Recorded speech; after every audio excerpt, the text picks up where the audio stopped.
दोस्तों सब्सक्राइब कीजिए हमारे YouTube चैनल को और साथ में बेल आइकन को दबाकर ऑल पर क्लिक कीजिए हमारी वीडियो सबसे पहले देखने के लिए। रॉयल चैलेंजर बेंगलोर ने रचा इतिहास। आईपीएल में यह कमाल करने वाली बनी दूसरी टीम। हैदराबाद में आया रजत पाटीदार का तूफान, एवी डिविलियर्स का तोड़ा रिकॉर्ड। ऐसा करने वाले बने दूसरे आरसीबी खिलाड़ी। विराट कोहली के नाम दर्ज हुआ अनोखा रिकॉर्ड। आईपीएल में यह कमाल करने वाले बने इकलौते खिलाड़ी। सनराइजर हैदराबाद हुई घर में फेल। आरसीबी ने 35 रनों से चखा जीत का स्वाद। दोस्तों नमस्कार। पहले तो हैदराबाद के खिलाफ आया आरसीबी के बल्लेबाजों का तूफान और आरसीबी की टीम ने खड़ा कर दिया हैदराबाद के खिलाफ। हैदराबाद में ही विशाल स्कोर, लेकिन फिर उसके बाद आया आरसीबी के गेंदबाजों का तूफान, जिसे देखकर पूरा मैदान चौंक गया और अंत में इस रोमांचक मुकाबले में इस टीम ने जीत हासिल की। तो क्या है इस मुकाबले का पूरा हाईलाइट बताएंगे दोस्तों आपको हमारी इस वीडियो में। दोस्तों अगर आप भी विराट कोहली के बहुत बड़े फैन है तो हमारे चैनल को सब्सक्राइब जरूर कीजिएगा। आपके एक सब्सक्राइब से मुझे बहुत ही मोटिवेशन मिलता है दोस्तों,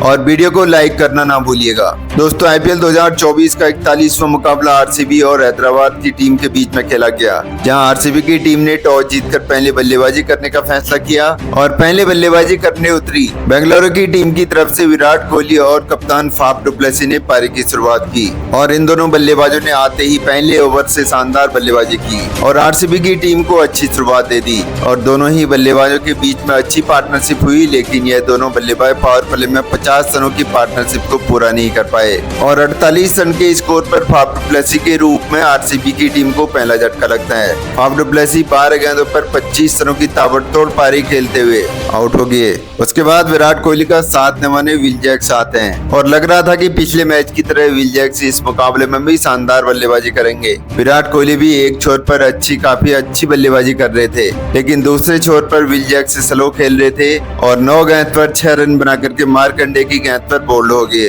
और 65 रन के स्कोर पर आरसीबी की टीम को दूसरा झटका लगता है और 7 ओवर आरसीबी की टीम के हो चुके थे। फिर उसके बाद रजत पाटीदार और विराट कोहली के बीच में शानदार पार्टनरशिप होती है। रजत पाटीदार पिछले मुकाबले की तरह इस मुकाबले में भी शानदार फॉर्म में नजर आ रहे थे और उन्होंने आते ही शानदार चौके लगाने शुरू कर दिए और इन दोनों बल्लेबाजों के बीच में 50 रन की पार्टनरशिप भी पूरी होती है और ये दोनों बल्लेबाज आरसीबी की टीम को 100 रनों के पार भी पहुंचा देते हैं और रजत पाटीदार मयंक मार्कंडे को लगातार 4 गेंदों पर 4 छक्के भी जड़ डालते हैं, जिसके बाद आरसीबी की टीम इस मुकाबले में ताबड़तोड़ वापसी करती है और उन 4 छक्कों की मदद से रजत पाटीदार ने 19 गेंद पर अपना अर्धशतक पूरा कर लिया था। विराट कोहली अभी भी अर्धशतक से दूर थे और काफी धीमा खेल रहे थे, लेकिन रजत पाटीदार ने अर्धशतक लगाने के बाद फिर से छक्के लगाने की कोशिश में वो आउट हो गए और 20 गेंद पर 50 रनों की ताबड़तोड़ बल्लेबाजी खेली और 130 रन के स्कोर पर तीसरा झटका आरसीबी की टीम को लगता है। फिर उसके बाद विराट कोहली का साथ निभाने कैमरन ग्रीन आते हैं, लेकिन पार्टनरशिप भी ज्यादा देर नहीं चलती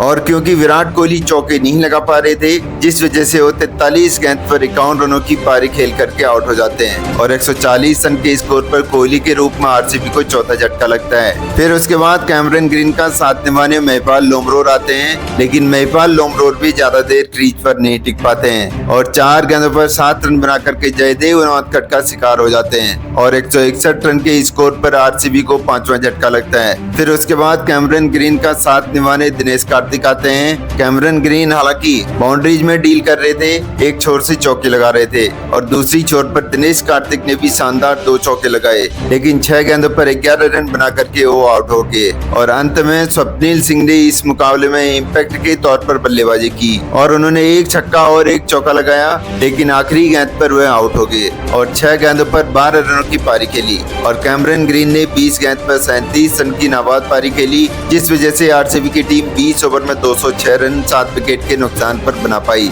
और हैदराबाद की टीम की तरफ से जयदेव उनादकट ने सबसे ज्यादा 3 विकेट चटकाए और जवाब में 207 रनों के लक्ष्य का पीछा करने उतरी हैदराबाद की टीम की तरफ से अभिषेक शर्मा और ट्रेविस हेड ने पारी की शुरुआत की। एक बार सभी को लग रहा था कि ये दोनों बल्लेबाज फिर से हैदराबाद की टीम को ताबड़तोड़ शुरुआत देंगे, लेकिन ट्रेविस हेड आते ही पहले ओवर में ही आउट हो जाते हैं 1 रन के स्कोर पर और 3 रन पर हैदराबाद की टीम को पहला झटका लगता है। फिर उसके बाद अभिषेक शर्मा का साथ निभाने एडम मार्करम आते हैं और दूसरे छोर पर अभिषेक शर्मा काफी ताबड़तोड़ अंदाज में बल्लेबाजी करने लगे और उन्होंने 3 चौके और 2 छक्के लगाए और सभी को लग रहा था कि हैदराबाद की टीम फिर से तूफानी अंदाज में बल्लेबाजी कर रही है, लेकिन तभी यश दयाल ने 13 गेंदों पर 31 रन की पारी खेलकर अभिषेक शर्मा को भी चलता किया और हैदराबाद को 29 रन के स्कोर पर दूसरा झटका लग गया था। फिर उसके बाद नीतीश रेड्डी मार्करम का साथ निभाने आते हैं, लेकिन मार्करम भी 7 रन बना करके आउट हो जाते हैं और 41 रन के स्कोर पर तीसरा झटका हैदराबाद की टीम को लगता है। फिर उसके बाद नीतीश रेड्डी का साथ निभाने क्लासेन आते हैं और क्लासेन आते ही शानदार बाउंड्री लगाते हैं और अपनी पारी की शुरुआत कर लेते हैं, लेकिन वो भी 7 रन के स्कोर पर आउट हो जाते हैं और 56 रन के स्कोर पर हैदराबाद की टीम को क्लासेन के रूप में चौथा झटका लग जाता है। फिर यहाँ से नीतीश रेड्डी एक छोर पर काफी धीमी बल्लेबाजी कर रहे थे और शाबाद अहमद उनका साथ निभाने उतरते हैं, लेकिन नीतीश रेड्डी भी 13 रन बना करके करण शर्मा का शिकार हो जाते हैं और 69 रन के स्कोर पर आरसीबी की टीम हैदराबाद का 5वां विकेट झटका लेती है।